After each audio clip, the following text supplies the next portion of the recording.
Merci beaucoup, Monsieur le Président. Mes chers collègues, nous tenons ce débat dans un contexte difficile à la suite de la non-ratification de la délégation azerbaïdjanaise de 2024. L'Azerbaïdjan a choisi de ne pas soumettre les pouvoirs de sa délégation 2 années de suite, 2025-2026. De nombreux membres de cette Assemblée, dont moi-même, ont été déclarés personae non grata dans ce pays.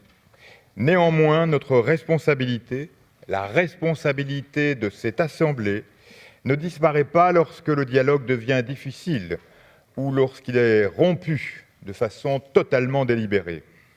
Au contraire, nous devons très sincèrement au peuple d'Azerbaïdjan de porter sa voix lorsqu'il ne peut parler pour lui-même. C'est notre responsabilité, mais c'est aussi et surtout notre devoir.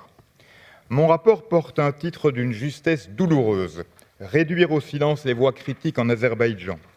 Il ne traite pas d'incidents isolés, pas d'injustices ponctuelles, mais d'un phénomène systémique et j'oserais dire totalitaire, d'étouffement de l'espace civique, de criminalisation du journalisme indépendant, d'éradication de la dissidence et de démantèlement progressif des droits humains.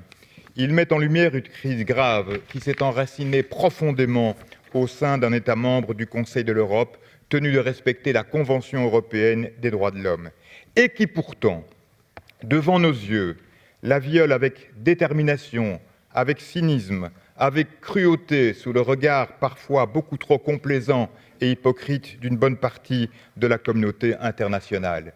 Et pour mesurer la gravité de cette crise, il suffit de rappeler que dans le dernier classement mondial de la liberté de la presse, publié par Reporters sans frontières, l'Azerbaïdjan se classe au 171e rang sur 180 pays. Que ce chiffre résonne dans ce sanctuaire des droits humains, un État membre du Conseil de l'Europe occupe la 171e place du classement mondial de la liberté de la presse. Ce classement n'a rien d'accidentel, il est la conséquence directe d'un cadre législatif répressif instauré au cours de la dernière décennie pour régir les médias, les partis politiques et les organisations non gouvernementales. À ce jour, pas un seul média n'opère à l'intérieur des frontières de l'Azerbaïdjan. Il n'existe pas de véritable opposition. Les militants anticorruption sont emprisonnés. Les organisations de la société civile ne peuvent pas fonctionner. Nous savons trop bien que lorsque les institutions indépendantes sont démantelées, des vies peuvent être brisées. Il serait facile de se contenter d'énoncer le nombre de prisonniers politiques, signalés de journalistes arbitrairement détenus, d'opposants, de chercheurs universitaires comme Barou Samadov, de militants de la société civile ou de défenseurs des droits de l'homme, emprisonnés mais aussi torturés. Mais derrière chaque chiffre, il y a une vie humaine, il y a une famille détruite, une voix réduite au silence. Ces personnes paient un prix immense, le prix de la résistance, et pour avoir exercé leur liberté d'expression, qui est un droit fondamental. Mais permettez-moi d'en évoquer quelques-unes de ces personnes. Je penserai à Anar Mammadli, éminent défenseur des droits de l'homme, observateur électoral et lauréat du prix des droits de l'homme Václav Havel en 2014. La Cour européenne des droits de l'homme a déjà jugé que sa précédente détention était une tentative politique motivée de le réduire au silence. Pourtant, en avril 2024, peu après que son organisation a signalé des irrégularités lors de l'élection présidentielle, il a de nouveau été arrêté. Et aujourd'hui, les autorités le traitent comme un récidiviste, utilisant contre lui sa précédente condamnation à motivation politique, en violation totale de leur obligation d'exécuter le précédent arrêt de la Cour européenne des droits de l'homme.